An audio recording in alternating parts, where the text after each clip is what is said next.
Sa nakikita natin, compared last year, mas makapal na po ang pasok ng mga tao ngayon. Actually, estimate ko na nakapasok since alas 6 ng umaga, nasa 30,000 na po ang nakakapasok.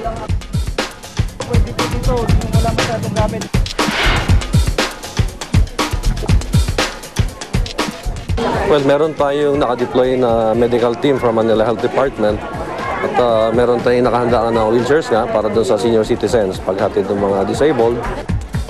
Well, there are about already 180 patients. The majority of our treated patients today are hypertensive patients, no? Ranging from a BP as high as 220/110 to as low as 140/90. Usually, ang preparation namin ginagawa 2 weeks prior sa operation Oplan Kaluluwa namin for this year. Preparation ng supplies, preparation ng personnel,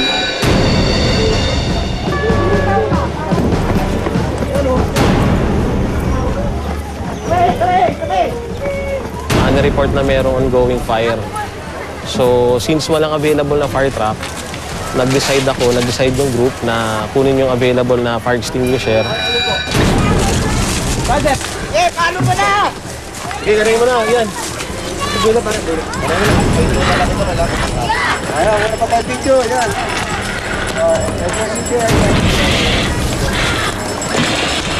Bueno!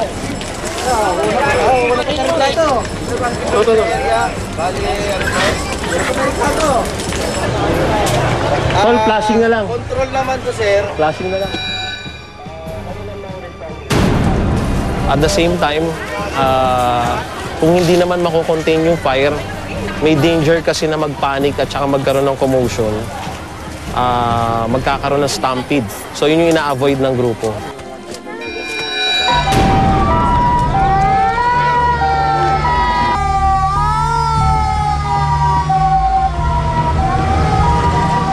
Dalawang linya na. Check na lang, sir, yung mga dito. Yan, saan ba yung area?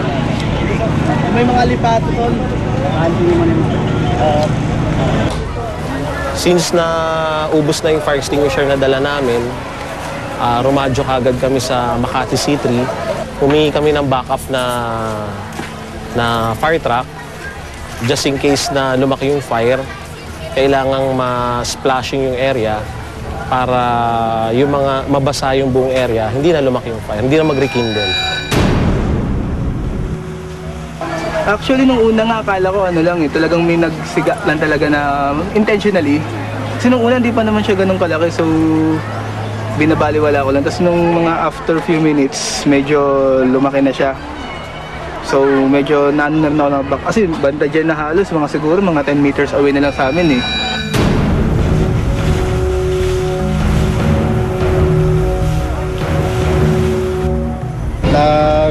Mapping operation lang kami kasi kanina nagkaroon ng grass fire. Sa sobrang init, yun.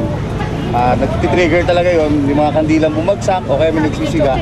Yun ang iiwasan natin yung lumaki yung grass fire.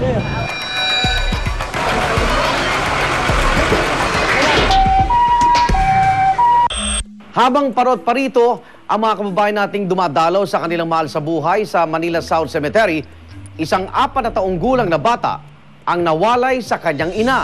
Kaya naman ang mga rescue unit agad umaksyon.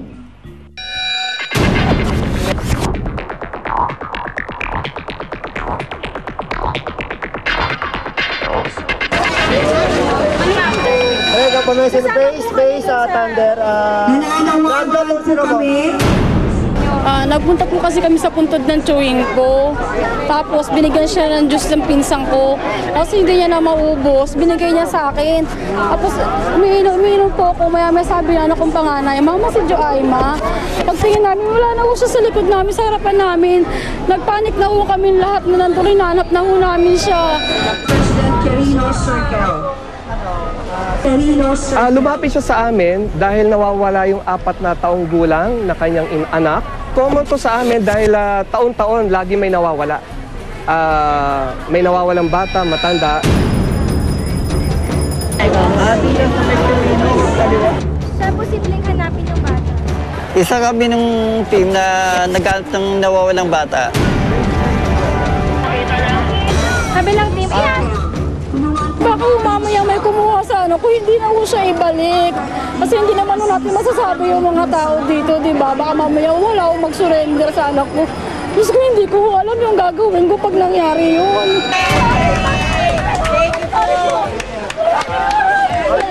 Marami pong salamat. Nakilala po ang nawawalang bata. Marami pong salamat. Anong pangalan po? Anong pangalan ate? Sabi ko sa iyo, ang pangalan mo sa akin. Ayun, because of the announcement, may isang ginang na nakarinig, isang lola, dali-dali, dinala sa Butang Santa Ana Civic Action Group.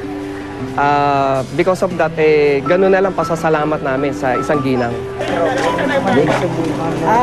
Sige.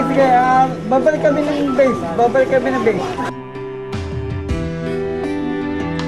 Nagpapasalamat po ako sa nakapulot sa anak ko, sa lahat ng taong tumulong sa akin dito sa Makati South Cemetery, sa lahat ng volunteer, sa lahat ng Kaya ako ganun hukay kasi unang pagkakataon lang nawala yung anak ko. Siyempre sa isang ina, masakit naman mawala ng isang anak kahit sandaling oras lang po. Diba?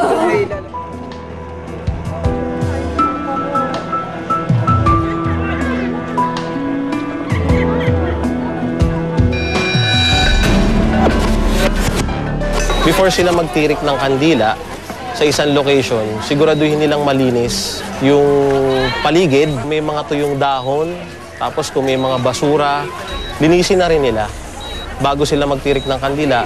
At lalong-lalo na kung halimbawang iiwan nila yung kanilang kandila, siguraduhin nila na malinis yung paligid para maiwasan yung cause ng sunog o yung bushfire. Ang panawagan lang namin na bantayan maigi, huwag pabayaan ng mga maliliit na bata. Kung sakaling mawala, sana mag-iwan ng contact information, address, pangalan ng bata, at saka yung contact number ng magulang para sa in case na mawala ang bata, madali natin malocate.